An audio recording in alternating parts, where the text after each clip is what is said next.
Hi, I'm John from Just Whiskey, and today it's just news. Please give it a thumbs up, like, and subscribe.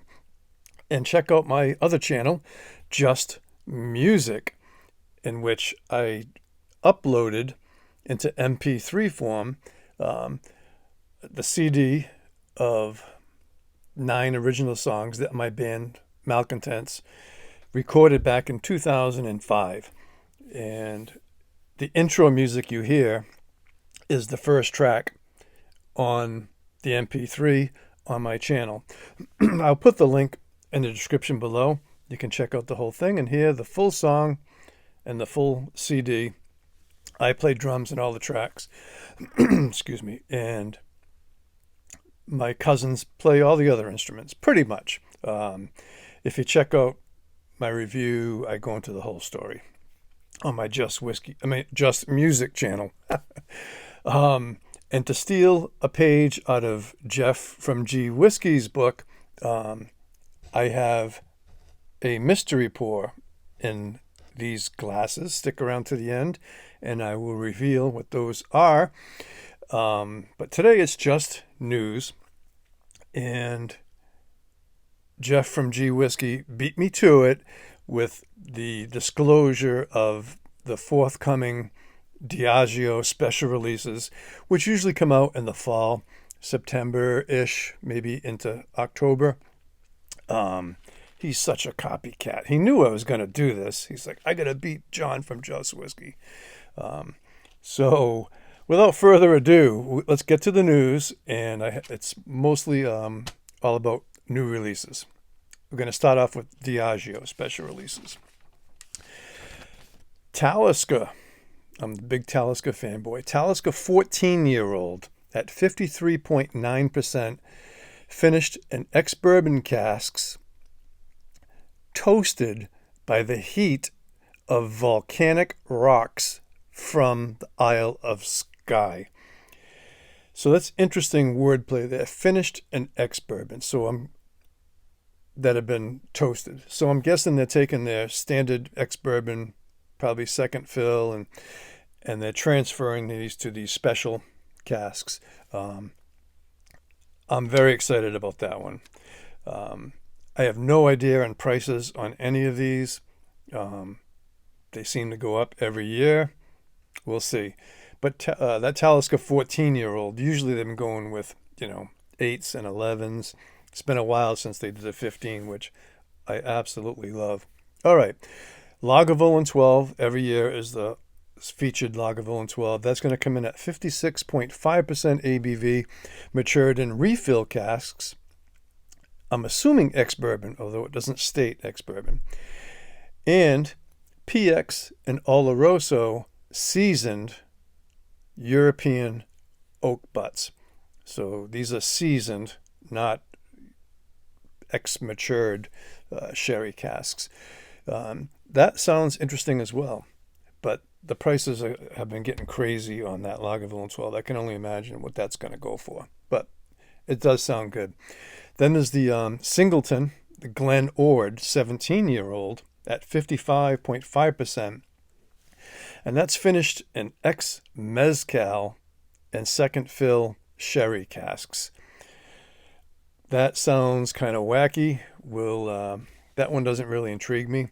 Then the third year in a row of the Rose Isle. This time it's, instead of a 12-year-old, it's a 14-year-old, coming in at 55.9% ABV, and that's in refill and rejuvenated casks. And Rose Isle is the Diageo massive distillery where they can pretty much dial in any product that they want.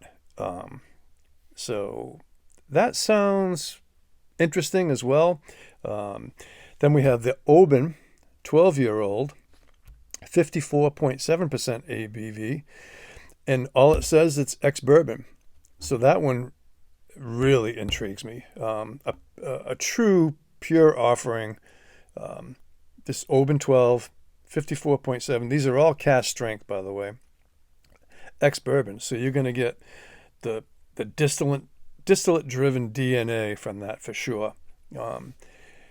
The Talisker and the Oban are the two, like, I really want to get those two. And then last but not least is a Dalyuen 21-year-old at 54.3% full maturation in ex-sherry. So that sounds really cool. It also sounds very expensive. So those are the Diageo special releases. Going to Irish whiskey now, the Middleton Distillery has just announced they're going to be releasing, in celebration of 20 years of its first release, is the Redbreast 15-year-old cask strength. I'm excited about that, but I'm not excited about the price. But that's going to come in at 56.3% ABV, and that's going to be a combination of ex-bourbon and seasoned Oloroso casks. And that's going to retail for about 130 euros, which would be roughly the equivalent of 150 US dollars, roughly. But they're saying it's sold exclusively through Middleton's distillery collection. So it will be available on Middleton's distillery in Ireland and on their website. I don't know what their shipping range is. But I have a feeling if it's successful, I have a feeling that it's going to creep into other markets, and I hope it does, because out of the whole line, the core range, the Redbreast 15 was probably my favorite. The Redbreast 27 is in another league of its own. That's incredible, but it's just crazy expensive. And I really like the Redbreast PX a lot, and that's reasonable. You can get that for south of $100. And then something else I'm excited about is the Lochlea cask strength batch number 3, or release number 3. And this one here is curated 100% by the new master blender, Jill Boyd.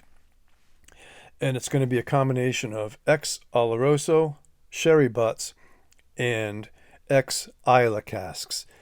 But we all speculate and believe it to be true that they are probably ex-Lafroig casks. So this sounds really cool. And I've heard some whispers that have tasted it that it's really good. And the prices have been fairly reasonable on the Lochlea releases. So I'm excited about that one. And then last but not least, Ardnamurchan is releasing their Midgie batch number 2, or edition number 2. And this is going to be a worldwide distributed offering with a total of 16,500 bottles, and it's going to come in at 48% ABV, and it's going to be a combination of peated and unpeated ex-bourbon and port wine casks, and that's going to retail. It's going to be non-age dated, and it's going to come in at around 55 pounds, which will be the equivalent of around 75 US dollars. I'm very excited about that one. I'm a huge Ardnamurchan fan. Hope you enjoyed today's news. Oh yeah, so we have to do the reveal, right? It is Talisker 8, last year's Diageo special release title churn. Oh no, sorry, that would be copycatting from Jeff from G Whisky. That's not what it is. What are in these two glasses, which is going to be my next review, will be 2 independently bottled Tormore, both G&M, Gordon and MacPhail bottlings, and the one on my right, your left, is Tormore 12-year-old cask strength, matured in first fill ex-bourbon, 59.8%. I absolutely love this bottle. The tube of it is this. Okay, and then I have Gordon MacPhail Tormore 25-year-old, and this one is fully matured in a first fill sherry butt. This one here is a single cask. I'm not sure if this other one's a single cask. I think it is, but when we do the review, we'll get into it. This Tormore 25 is incredible. It's like drinking candy. Really, really good. Both of these are currently still available at Norfolk Wine and Spirits in Norfolk, Massachusetts. They do not ship if you live in the area. Both these bottles. So I'll do the review and you can decide for yourself. Hope you enjoyed today's news and show. Thumbs up, like, and subscribe. Check out my other channel, Just Music. And I also have a PayPal link with my email if you want to donate that way. Excuse me. And hats off to you all, and take care, folks.